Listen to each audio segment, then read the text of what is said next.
I am a paladin, and I'm gonna live my way. I am a paladin, and I'm gonna be a cool paladin today. We, the hooded knights of the Numidian desert, know much of the egg-laying spider, a terrible creature that inhabits the abandoned ruins of men and dwarves. You will learn of these ways, or perish by its venom. The knight of the Numidian woods. I know much of the egg hunt, as it's been called, the roundabout. Oops.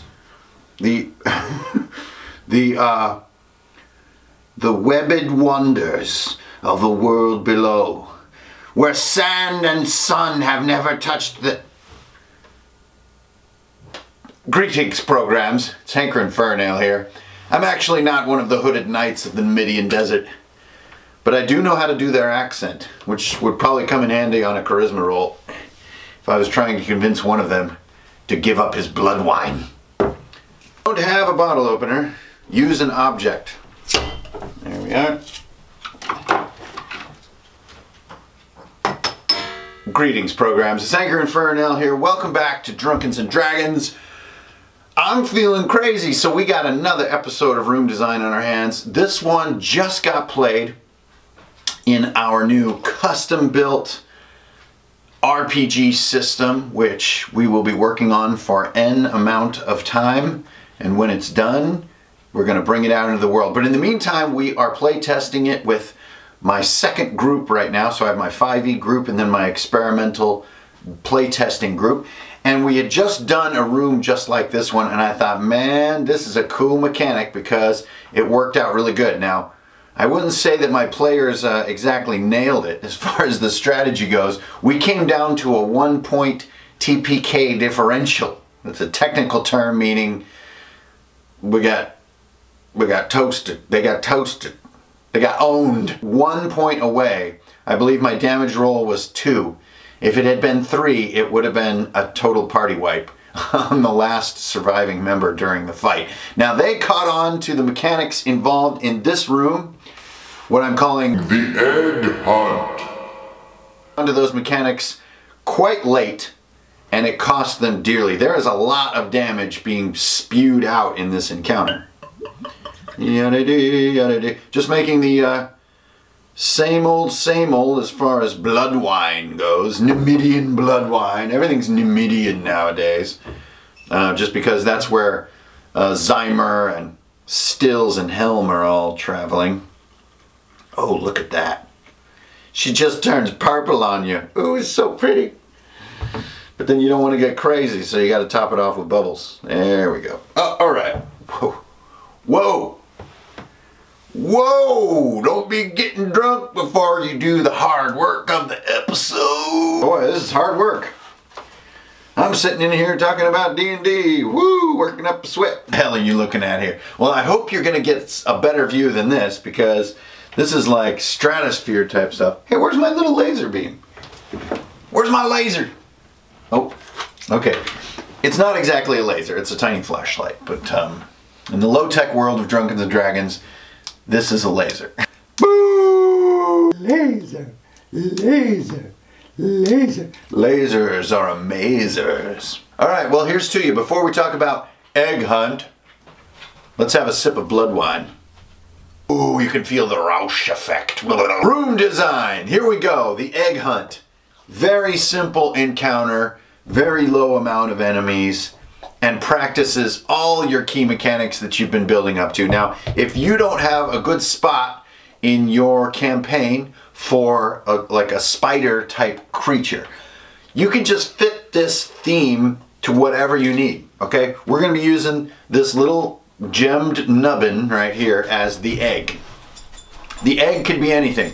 Cooper, go scratch your fleas somewhere else. Go on.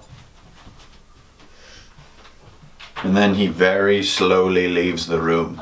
Okay, you can replace this little nubbin right here with an egg, a jewel, a key, whatever. All you need is an object that your monster covets. Not your players, your monster covets. And that is the fundamental concept to understand in the egg hunt. So I'm going to put it right here. I'm going to put it right there. Boom! A few things to talk about here. The layout, and how the architecture makes the magic happen. And then the parts and pieces you're going to use to bring the action alive. Okay, first of all, over there you have the stairs. The stairs represent the entrance. Players come right in through this little dungeon archway right here. So that's where they're going to walk in. If you want to be a jerk about things, you can have a cave-in or something block their exit so that they're trapped right in here. We do have an exit door right here. You could either have it hidden, you could have it obscured by magic or other means, something, but you generally don't want people to run through your rooms to the other door. So it's a pretty good practice to block backward travel and to block forward travel until things are feeling good. Now don't be a jerk about it, but something natural, like vines have overgrown the exit and you have to chop through them, and it's going to take 1d4 rounds to chop through them, right? And so people are really going to be hanging on that roll, like, we want to get the frick out of here. How long is it going to take? Boosh, I rolled a 3. That's not pretty, man. That's 3 monster turns to tear your face off while you attempt to open the exit. So anyways, control entrance and exit of the room. Okay, so that's one piece. Now, where should we begin? The pieces involved of course, your 1d4 timer dice. You've got your sand timer, which basically is just a way to keep people from strategizing too long. Not hugely useful in this room, but you should always have it handy. And then we have my little custom-built blade spider here. Yeah, made him out of some dollar store rubber junk monster. And then I have 4 of these little tick pupae things from Pathfinder Pawns. And that's about it. And there's some kind of weird Cthulhu dice sitting over there, but I never touched that thing. I don't like that thing. I don't even know how it got there. Then we have our board. Now what about the board? This is the board right here. Boo! The board is interesting. How does it work and what's the room design? Well, shit, man, that's the topic of the video, baby. So get comfy, get some Cheetos. We'll show a nice top view close-up here. There you go. So now you're looking at the fundamental circuitry of the room. Dogs are always pooping. You pay for the food, and the food turns into poop, and then you scoop it. Okay, I found my center again. All right, so if we have the entrance right here, let's run right through the components of the room. There's your entrance. Here is a blocker. Now, if you guys know about my theory of architectural unities, you know this is essential. You generally don't want to have a group walk into a room and just see the whole damn thing. And this is true of spaces in real life as well as in fantasy. Seeing huge cavernous spaces right when you enter is a bit of an unnerving experience. It's nice to have a bit of a diversion around a sort of a welcome area. So this is the welcome area. You just got a short wall right here. Players can come around either side. We have 2 long walls right here. And by long, I mean about 9, 10 clicks, something like that. And then down the center, you have a larger space. And as you can see, I've already put my web tiles out there. So you already have this mass of sticky webs. Now you can have your 3x5 card with your webs drawn on there, whatever. But this central area is all webbed up and messy. Now down at the end of the central corridor, you have this sort of raised area. And it's covered in a little bit of wooden junk. So I have some planks here. I have some long pieces of ruined wood. And then there is a brazier, fire pit that is still burning and keeping the room habitable. You know, not like stone cold or anything like that. So something is living in here. And then over here, hidden in all these vines and sort of obscured in darkness, and definitely would take a player investigation to reveal it, is one of the forges of Lork, the Lorkian silver forges. Now, if you go way back to my video, which is it the Mines of Lork or Dawn Pass? I think it's the Mines of Lork. In the silver mines of Lork, they have these forges, and if you can get them running, you can pull a lever that will open the gate on the forge and let out this gout of flame that does a lot of damage. So we have one of these sitting right here, but it's dormant. It hasn't been run in years. So this is kind of like finding an old Ford in a cave, but it don't run. It's going to take some mechanical prowess to get this thing running again.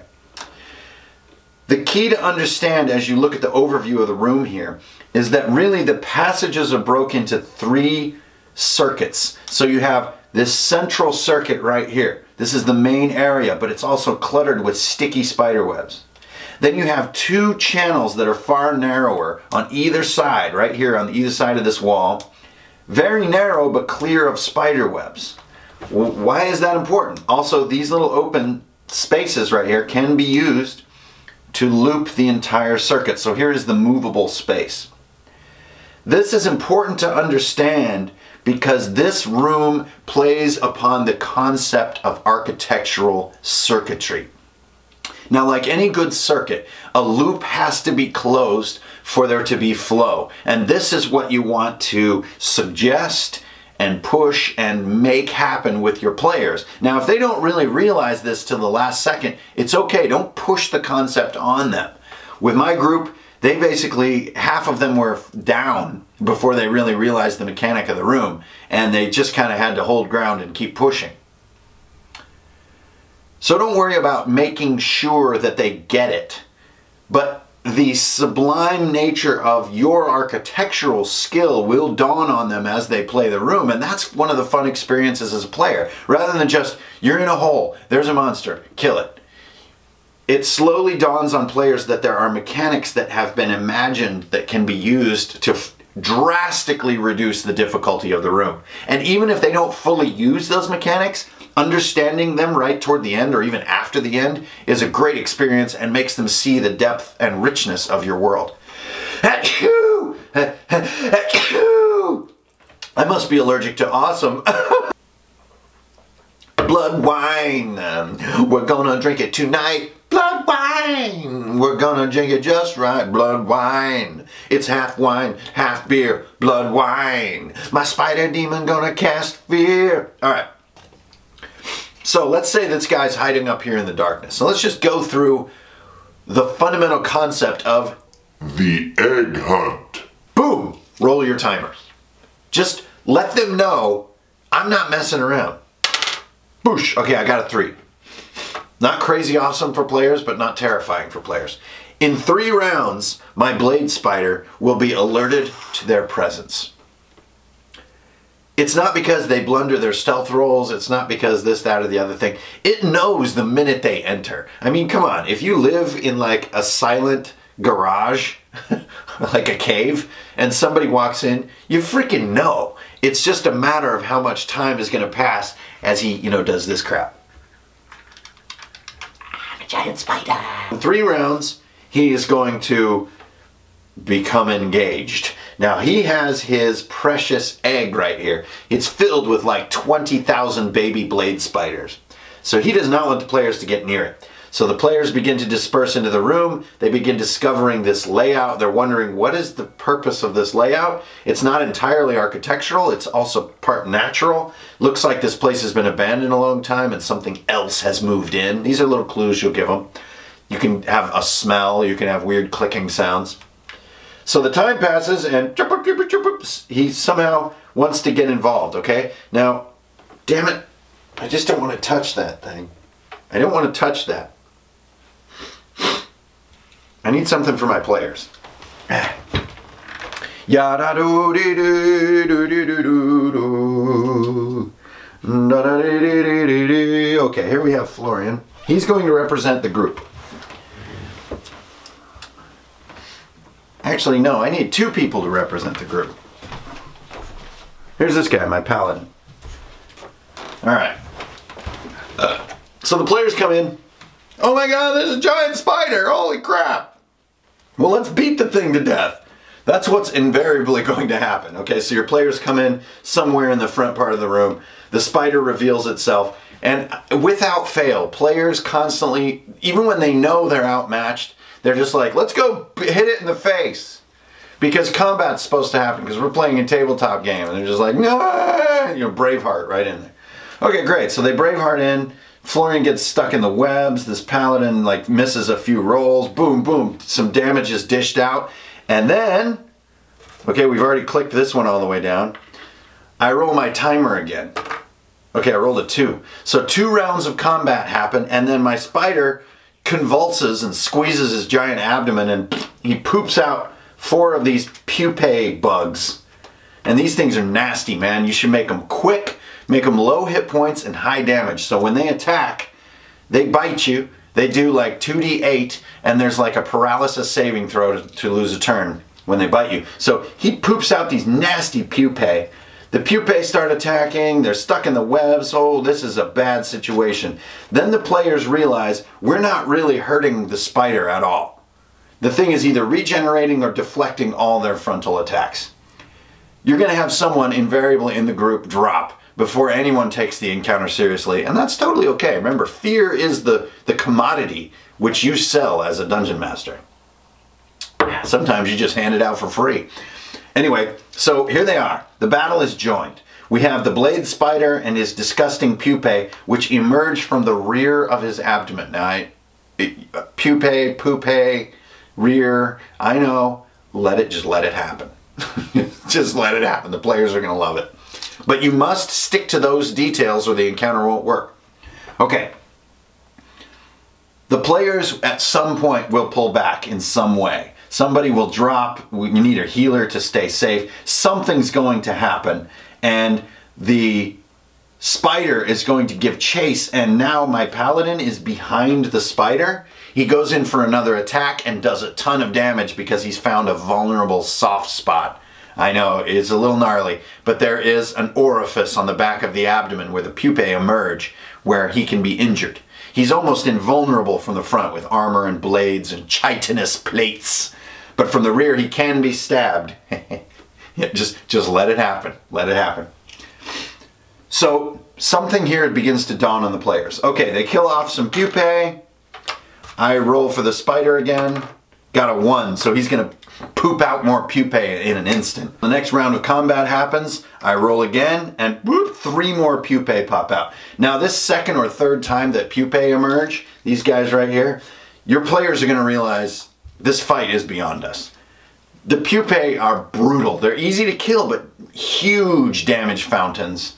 Your players are barely going to be able to heal, especially low-level players where they're terrified and they have bad heals. They have like 1 potion. I mean, the entire group has 1 potion. You know what I'm talking about. And, okay, so that all goes down, and somebody's going to realize we need some kind of effing plan. So you're going to have a rogue who's going to run around, or a halfling, or a guy with a freaking bird, or a familiar, or something, and figure out the damn room. This is right where you want players to be. Figuring out the room only halfway through a super deadly combat is perfect, because the tension is there. If they spend all this effort dramatically, tensely, carefully figuring out the room before combat, that's where you use this. You say, okay, you have this much time to take some exploratory actions before I roll my first suspense dice. So that's the use of this guy. He's a non-combat timer. The suspense dice is for combat timing because it counts rounds. But when you're outside of rounds, you need to count real-world time, which is like a boredom timer. That's what we should call this, a boredom timer. So on the one hand, they discover the forge. Through a series of successful Dwarven mechanicking rolls, someone gets this thing fired up, and it turns on and starts heating. Also exploring. Let's say the paladin's doing the exploring. He finds this raised area here and discovers this giant, glowing, pulsating egg filled with thousands of baby spiders. Now, the minute he comes within touching distance of this thing, your spider, time to role play your spider, is, you know, like doing this Marvin the Martian thing, and notices, and turns and goes, oh no, get away from my egg! Runs along the walls, comes over here, and begins to attack the paladin. When the spider does that, let's say some pupae get killed, the rest of your group, who's represented by Florian here, can make their way through the webs. Maybe one of them gets stuck. They're like, ah, stupid webs. And they begin to have a rear attack on the spider, and they finally do the damn thing some damage. And this is where you should see the light bulb go on for your players. If the light bulb doesn't go on, that's totally okay. Remember, deadly, deadly, deadly. Don't force them to see the great solution. If they want to barely survive or even wipe, let them. Don't force the solution on them, but a lot of players get at the concept of kiting and will understand this. So, in a pinch, your paladin sees this happening. He grabs the egg and runs for it over here. Using a over here, and you're taunting and drawing the monster while your party pecks at it from behind. But this creature is obsessed with this egg. Now your circuitry totally comes into play. If you're kiting the egg around these clear corridors like this, the spider is giving chase, right? The party is following it and doing damage from behind. If you kite through the middle with the egg like this, you have to make dex saves and strength saves to beat the webbing and the tangle. It's not going to happen. The spider's going to catch up with you and pound the crap out of you, right?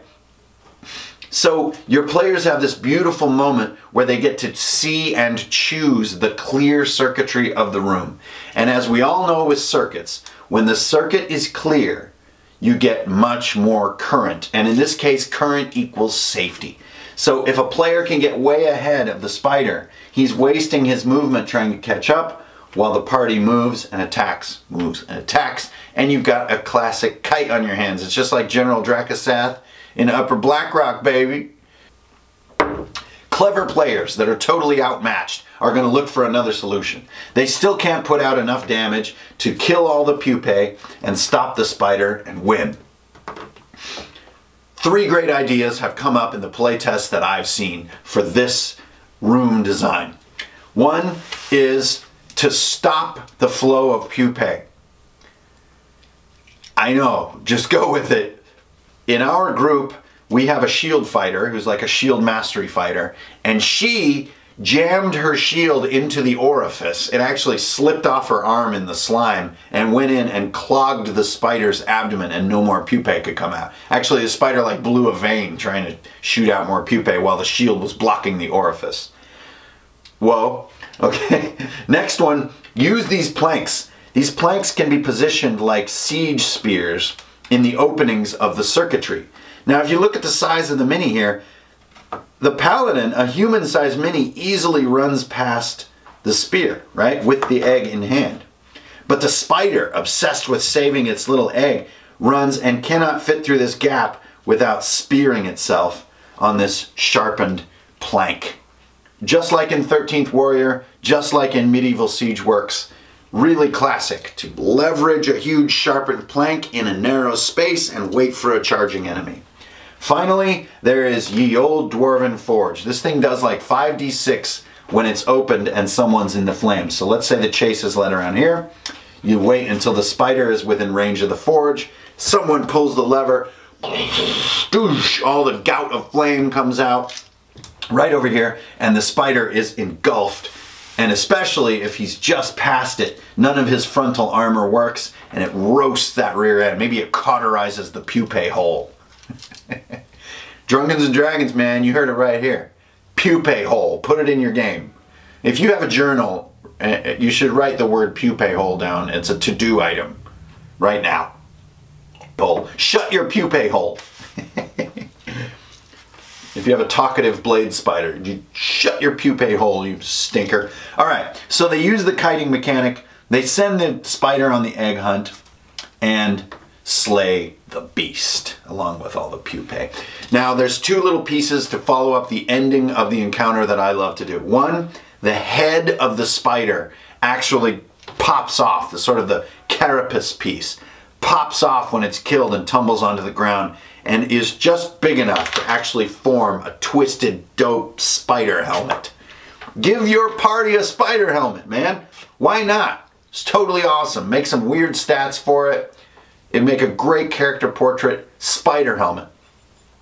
The other idea that we use to prevent egress from the room is that if you notice the blade spider, he kind of has these crazy swords of chitin that grow out of his forelimbs. A perception roll could reveal that these blades actually have a series of notches carved in them, like a giant key. And the only way to pass out of the room is to use those blades. So the spider is used to sticking his forelimb in there and twisting it to open this exit door right here. So once he's defeated, lop off the limb, use it as a giant spider arm key, and exit the room.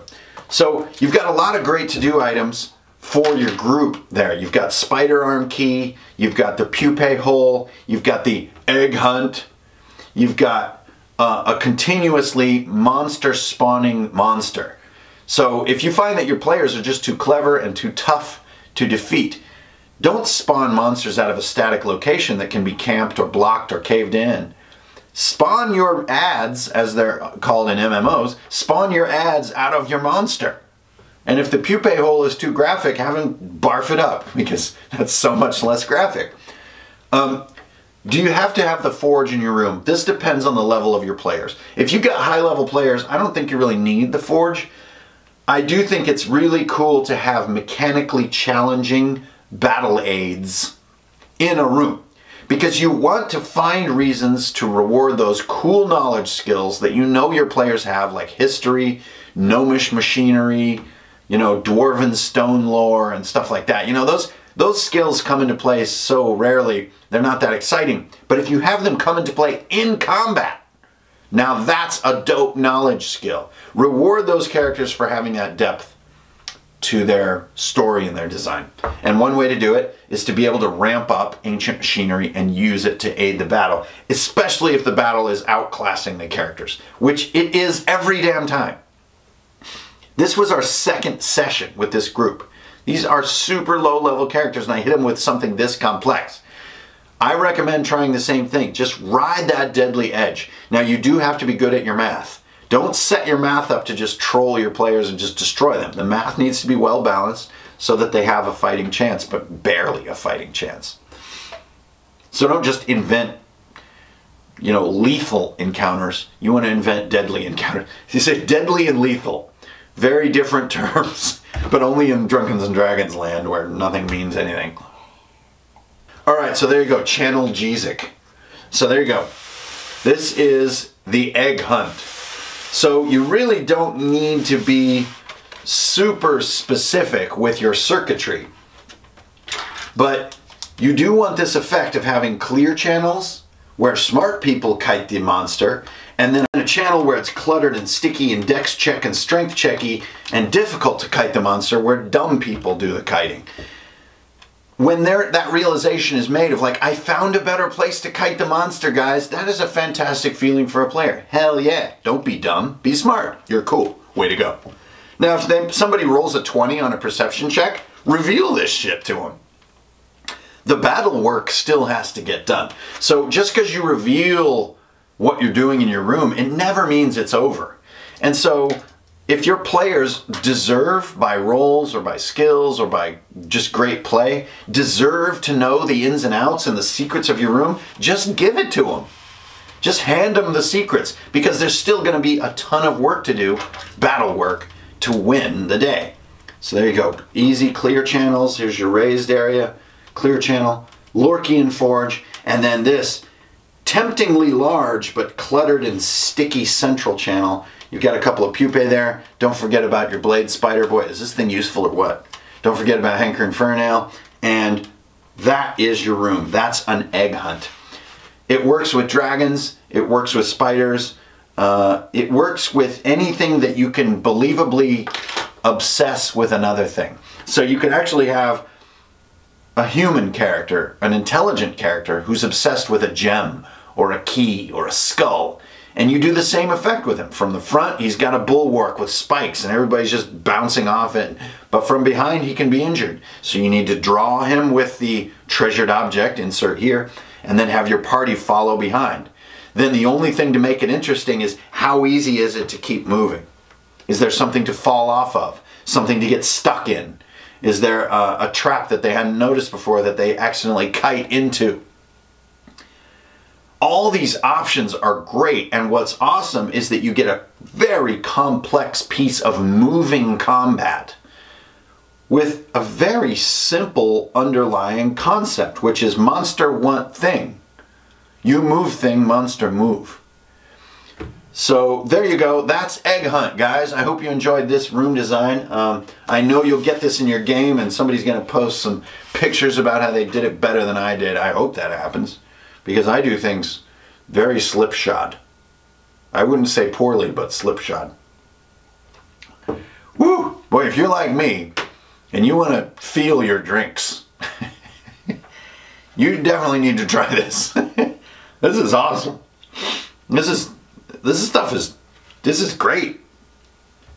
This makes you want to leave your skateboard out in the rain, you know? This kind of drink just makes you want to fill your boots with snow. Just makes you want to just cut off the ends of your socks and just pull them up over your ankles, you know? Just cause you're that badass. You know, just like my toes are fine. My toes don't need socks on them. Egg hunt. That's it, guys. Thanks for watching. This is Drunken Dragons. Room design. It's the absolute core craft of being a bitchin' dungeon master. Every room deserves thoughtful treatment, 2D planning, 3D build outs. Keep your mechanics simple. Always have big fights. Move and give your players dope things to discover in your rooms. Whether you have all this silly 3D stuff or just a bunch of 2D maps, it doesn't matter. It's all up here. Strength, honor, and blood wine of the Numidian desert. I'll see you next time, guys. I'll be right here. Down.